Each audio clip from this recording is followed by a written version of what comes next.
आपने सुना होगा कि पाप का घड़ा कभी ना कभी भर ही जाता है। अगर आपसे कोई पाप हो गया है तो उस पाप से कैसे मुक्ति पाएं? शरीर, वाणी और मन, तीन तरह के पाप होते हैं। पाप और कुछ नहीं बल्कि ऐसे कार्य करना है जो ईश्वर की इच्छा के विरुद्ध हों या ईश्वर द्वारा दिए गए शास्त्रों के नियमों के विरुद्ध हों।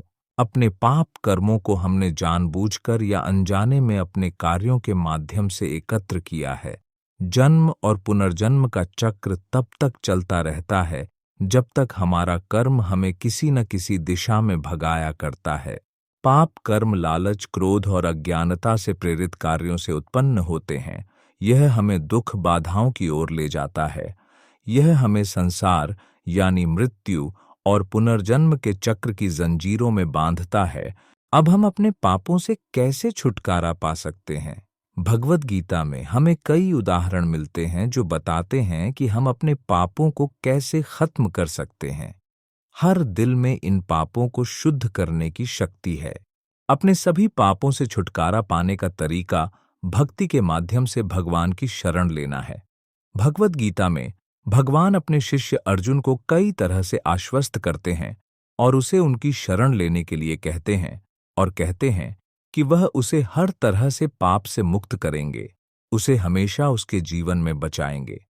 कई बार हम सोचते हैं कि हमने जीवन में कई पाप किए हैं और भगवान हमें कैसे स्वीकार करेंगे, लेकिन भगवद गीता में भगवान बहुत स्पष्ट करते हैं कि एक बार जब कोई व्यक्ति उनके प्रति समर्पित हो जाता है तो वह उस व्यक्ति को पापी नहीं मानते, बल्कि भगवान उस व्यक्ति को संत ही मानते हैं, क्योंकि उस व्यक्ति ने अपने जीवन में भगवान के प्रति समर्पित होने का सही निर्णय लिया है। भगवान कहते हैं, यहाँ तक कि महान पापों से बोझिल लोग भी यदि अटूट भक्ति के साथ मेरी पूजा करते हैं तो उन्हें धार्मिक माना जाना चाहिए, क्योंकि उन्होंने सही मार्ग चुना है।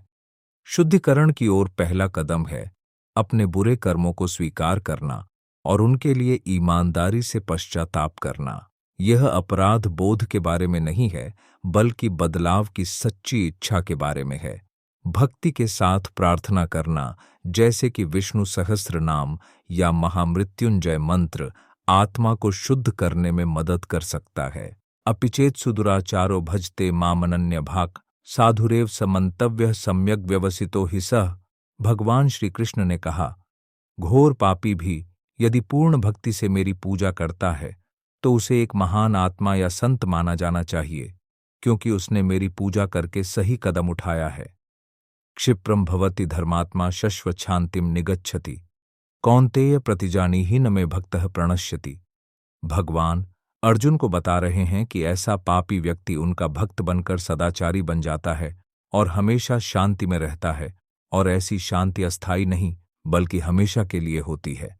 भगवान कुंती के पुत्र अर्जुन को आश्वस्त कर रहे हैं कि उनका भक्त जीवन में फिर कभी नहीं गिरेगा, क्योंकि वह हमेशा उसकी रक्षा करते हैं।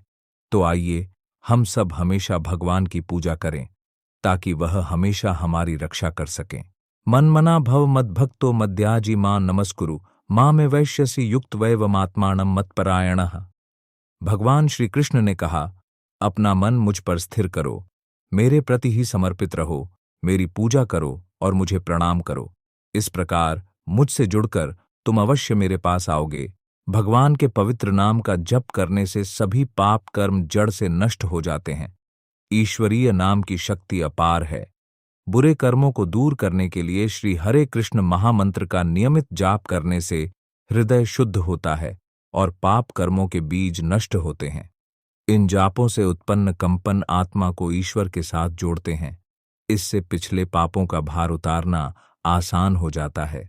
सभी धर्मों को त्याग दो और केवल मेरी शरण में आओ, मैं तुम्हें सभी पाप कर्मों से बचाऊंगा। डरो मत। पाप कर्मों का अंतिम उपाय ईश्वरीय इच्छा के प्रति समर्पण करना है। जब हम अपने पापों को स्वीकार करते हुए ईश्वर के प्रति पूर्ण समर्पण करते हैं तो ईश्वरीय कृपा हम पर उतरती है। इसमें यह भरोसा करना शामिल है कि ईश्वर हमें मुक्ति की ओर ले जाएगा। इस समर्पण के माध्यम से हम अपने अहंकार को छोड़ देते हैं, अपने कर्मों को शुद्ध करते हैं और ईश्वरीय चेतना के साथ एक हो जाते हैं। शुरू में सृष्टिकर्ता ने बलिदान के साथ मनुष्यों की रचना की और कहा, तुम इससे भरपेट खा सकते हो, यह तुम्हारी भूख का दूध हो।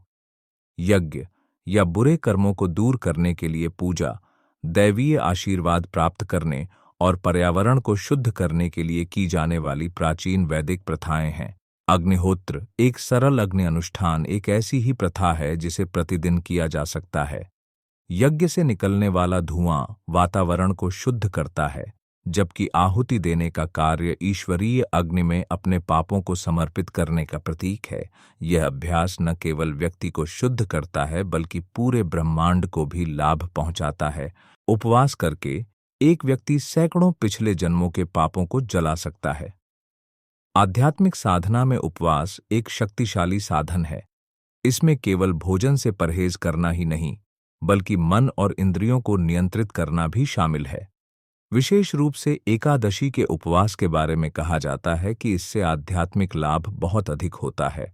उपवास और तपस्या करने से व्यक्ति शरीर और मन को शुद्ध कर सकता है। यह पाप कर्मों के बोझ को कम करने में भी मदद करता है।